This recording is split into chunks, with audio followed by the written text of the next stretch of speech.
Congressman, some news today that looks like it's going to hit close to home for you. City Controller Brad Lander is expected to announce a campaign tomorrow to challenge you, likely with the endorsement, we understand, of the mayor-elect.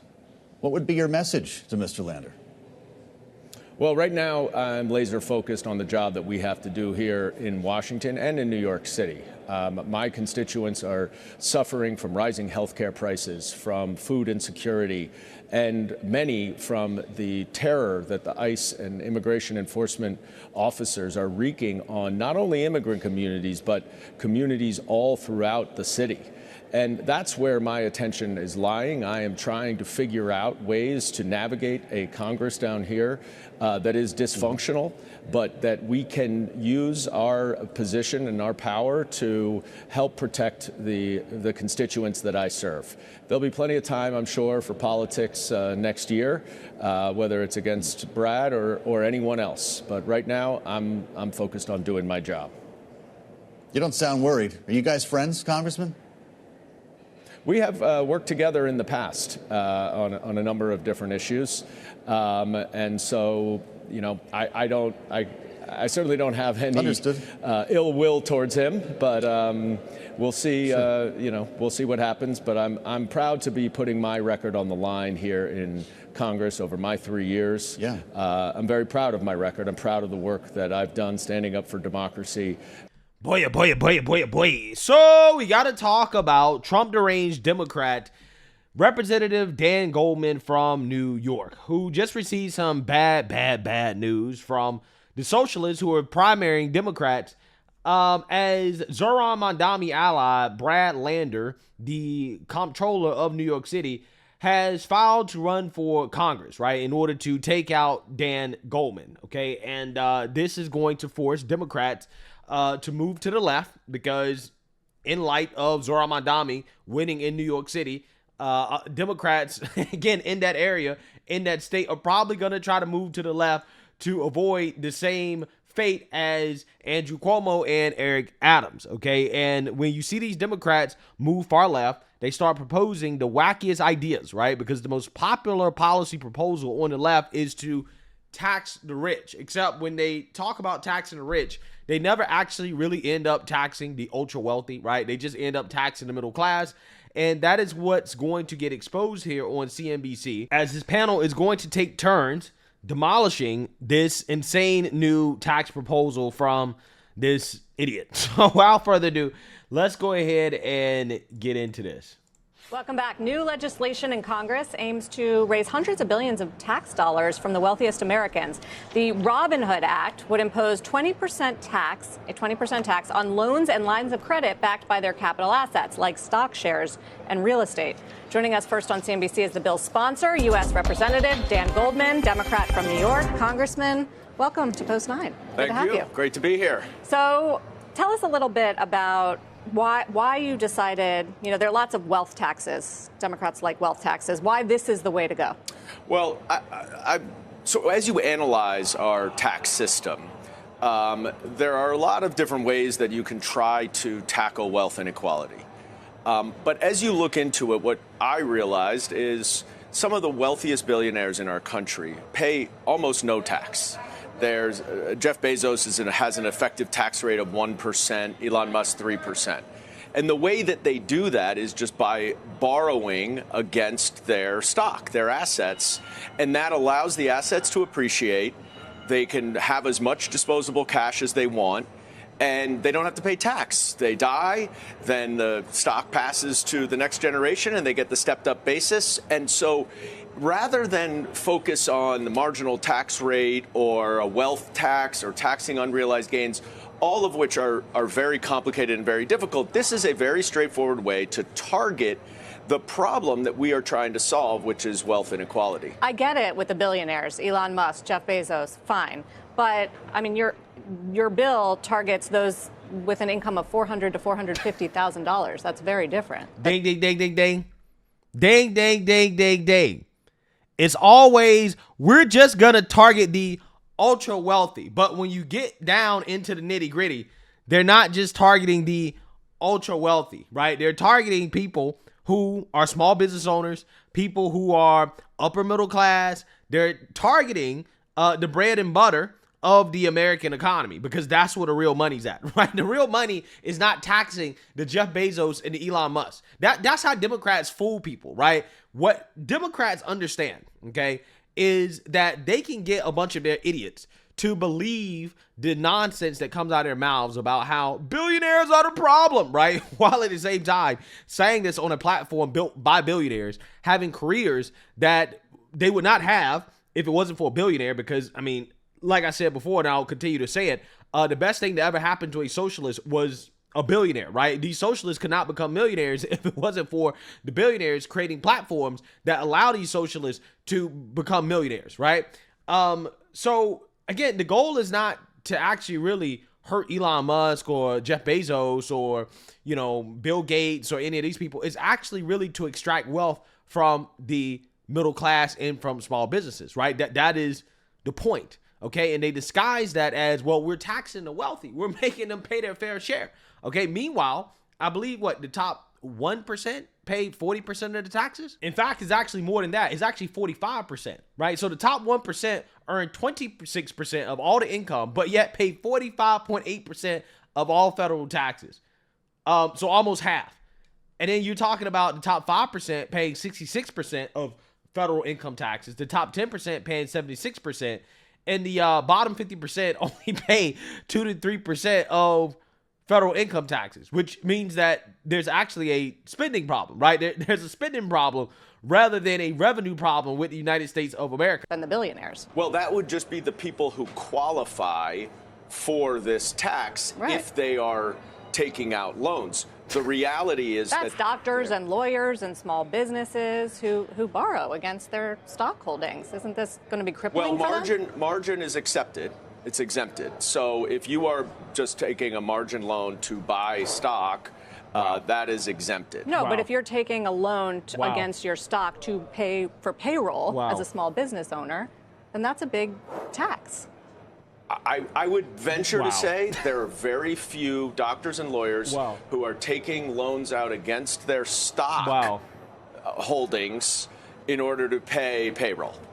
This guy's an idiot. I'm telling you right now for a fact, this dude is a flaming idiot. He doesn't know anything about anything.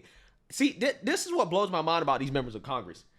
They're in Congress proposing bills and making legislation about things that they know absolutely nothing about. First and foremost, right, if your goal is to quote unquote tax the rich, right, if that's your goal, then it would actually make sense to tax margin loans. Even though I'm not for that, I'm just saying in the context of what he's proposing, right, he's saying that, well, we don't want to tax people who use loans to buy stocks.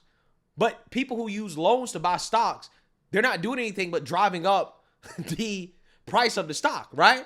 They're contributing to the problem that he claims he's trying to fix. The problem that he claims he's trying to fix is asset inflation. That's what he's talking about. He's talking about stock prices continuing to go up and up and up, which is the only thing that allows these billionaires to get away with not paying any taxes through this quote unquote loophole. That's not really a loophole, because the loophole only works if stock prices continue to go up and up and up. And the reason why it only works if stock prices continue to go up is because if stock prices go down and you're borrowing against your stocks, then you're at risk of getting a call, right? Getting a margin call, because if your collateral declines too much in value, then you'll end up having to liquidate some of your holdings in order to cover what you owe, right? That's how it works, which is why this is a risky strategy. This is not something that everybody uses, right? The wealthy use this to get away with paying taxes. And it's like, not everybody that's wealthy uses this. Some wealthy people use it, but it's not risk-free, right? It's not a risk-free strategy. It really only works because politicians continue to spend so much money, right? Which drives up asset prices, because again, the government keeps spending money. And I mean, that's the reason why it is something that has been working for the past few years or so, but it hasn't always been like that, right? Try to do something like this in a bear market, like an actual real bear market for over a year or two. It's not going to happen, right? Like it will be very hard to use this strategy as a wealthy person. So again, it's not risk-free. Furthermore, he claims that small business owners and doctors and lawyers aren't using stock-backed loans to pay payroll and to expand their businesses. I'm like, no, that's exactly what they're doing, right? There are special loan types out there, loans that don't even allow you to buy stocks, that small business owners like myself have used in order to expand businesses, right? In order to start new businesses, to purchase equipment, to make business investments. And these loans are very, very, very useful, okay? And if you were to tax those loans, then essentially you would be taxing investment. You would be discouraging investment from small businesses, okay? And that's why I'm telling you that Dan Goldman doesn't know what he's talking about. He doesn't know what he's talking about at all, which, by the way, I want to mention this as well, too. Access to these type of loans comes when you build up a portfolio of stocks, of these liquid assets that you can use as collateral. And this is why I encourage people to live frugally and to invest as much as you can, because over time you're going to build up a portfolio in which you can just borrow against your stocks. You can borrow against the portfolio that you built up, and that way you can get access to your own loan. You don't have to go to a bank and to, go through the whole process of getting your credit approved and all that stuff. If you want to go buy a house, for example, or if you want a down payment or something like that, you can literally borrow from your stocks, right? You want to start your own new business or whatever. This is why, again, I encourage people to live frugally and to invest. The more that you invest, and over time, as your investment portfolio builds up, you're going to get access to lines of credit, to capital that you otherwise would not get access to, because you actually have liquid assets, stocks, that can be used as collateral, right? But again, my point, and I want people to understand, is that Dan Goldman doesn't know what the hell he's talking about, probably because, he doesn't run a business. He doesn't actually use these tools. He doesn't know that, yes, there are small business owners who are using these loans, a lot of loans that you get. You can't actually go and buy stocks with those loans, right? These are lines of credit that are used to keep businesses afloat during hard times and to make investments and to grow. And he's basically saying, well, we don't want to tax margin loans to buy stocks, which again is a part of the problem, right? That he claims he's trying to solve, but we want to tax other types of loans, right? Again, it doesn't make sense. Right? It doesn't make sense. The whole tax and loans thing is just stupid, because it's not income. First and foremost, it's a loan. A loan is not income, right? They're two different things. But if you're going to tax loans, then not taxing margin loans, but taxing other types of loans, is stupid, right? It doesn't really make any sense from an economic perspective. Real estate, small business owners. Look, why not just raise the threshold? Your point is, I think your point is well taken. And the goal here and is not to stifle growth and innovation with entrepreneurs who are starting new companies, have all of their money wrapped up in that new private company. They can't sell their shares. There are details that I think will have to be hashed out as if this were to go through committee. But the point here... Yeah, so why did you propose something that you didn't work out the details on? Right? Clearly you didn't think through this at all, because if you thought through it, you wouldn't have proposed it, right? You would have realized, hey, this is a stupid idea. He's effectively not accomplishing anything. He's just creating more loopholes that billionaires, savvy people, are going to take advantage of, and people who are less savvy, who just want to focus on, growing their business. They don't want to focus on all of these tax avoidance strategies because of these stupid regulations from Democrats. Yeah, you're just making their lives harder. And that's the issue, right? I mean, you're not going to actually do what this dude is claiming that he's going to do, right? The biggest problem, again, with what these people claim they have an issue with, which is, income and wealth inequality, is the long-term macro fiscal and monetary policies of the United States, right? That is the real issue that we have, okay? That these people, for whatever reason, don't want to acknowledge, okay, that, hey, spending is a part of the problem, right? It's a part of the problem. The vast majority of people who do this are doing it because they can take out huge loans and avoid paying taxes. And when you do see the billionaires, those are the people who are not paying their fair share. And so I do worry a little bit about saying pay your fair share when you're just looking at the top marginal tax rate, because those salaried and wage earners are paying a lot of tax, especially here in New York City. but it is the people who are avoiding the tax through these loans against their assets that this bill tries to tackle, and I think really gets at the problem that we're trying to. It's so amazing because we have actual facts, right? The top 1% pay almost half of the taxes, pointing to 1 or 2 billionaires. Well, they don't pay any taxes.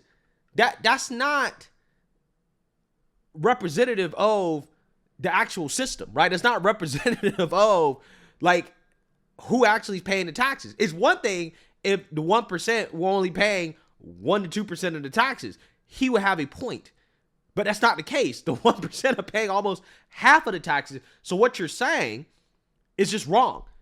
Yeah, you can point to 1 or 2 examples of some billionaires who may not be paying that much in taxes for X, Y, and Z reason, which, by the way, Elon has written very, very, very large checks, tax checks to the government, billion-dollar tax checks to the government. So to say that he's not paying taxes at all, that he's not paying his fair share is silly, especially considering the innovation, the production that he creates, that he's responsible for, and the shareholder value that he's responsible for. The fact is, a lot of people are retiring, right? Their portfolios are going up because of Elon Musk.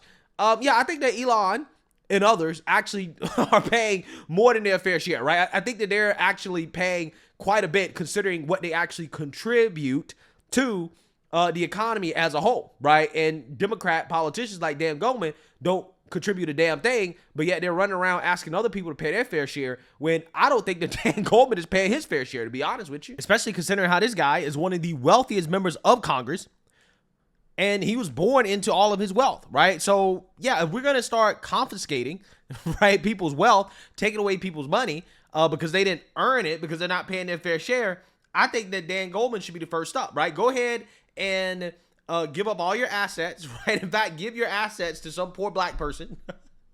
Put your money where your mouth is, right? Give up all your assets. Give your money to some poor person on the street of New York, right? Give up everything you got and start from scratch, right? Since that's what you want, right? That's what you want. You want to tax wealth, right? You want to tax inheritance? Okay, cool. Start with yourself first. Give up everything you got because you didn't earn it, right? You're not paying your fair share. You didn't earn it. How about start there? But they'll never start there. He will never start with himself. He will never start with himself. He is proposing a wealth tax on people who actually are productive, right? Who actually create things, okay? He's not proposing a tax on himself, right? He's created nothing, but yet, again, he's very wealthy. That's the funny part here. To solve. So projected revenue, projected number of people who might be affected by this move? It's hard to gauge the projected revenue. We actually took a fairly conservative view of it to determine that basically it'll be close to $300 billion over 10 years. That can pay for universal child care. That can pay for universal pre-K for all 4-year-olds. That can pay for a vast amount of early child tax credits. All of these policies that actually would be beneficial for the economy as well. So it's just an upfront cost that has a benefit on the GDP on the back end.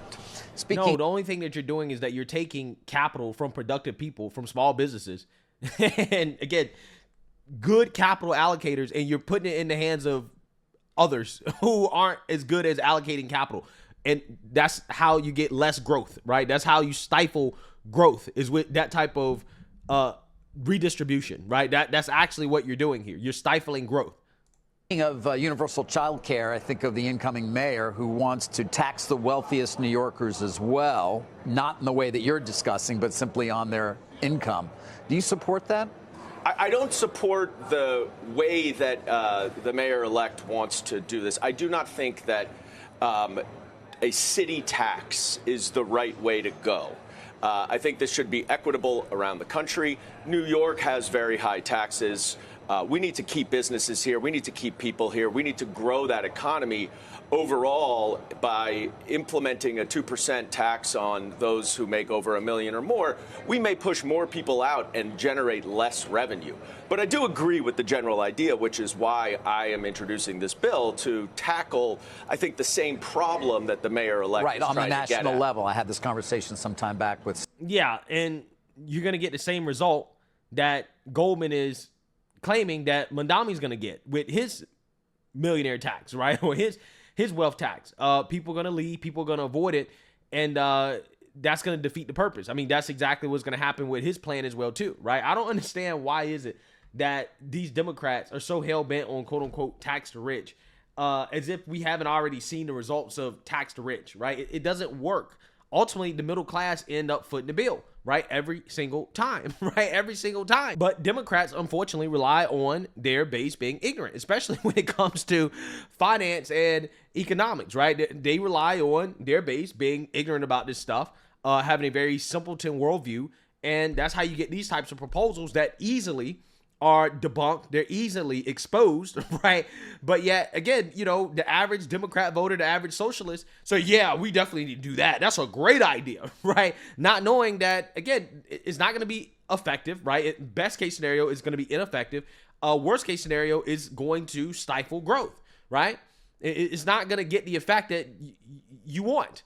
But, you know, hey, if these people were economically literate, then they wouldn't be socialists, right? They wouldn't be Democrats. So let me know what you guys think. Make sure you like, comment, and subscribe. Most importantly, share a Black conservative perspective. Peace.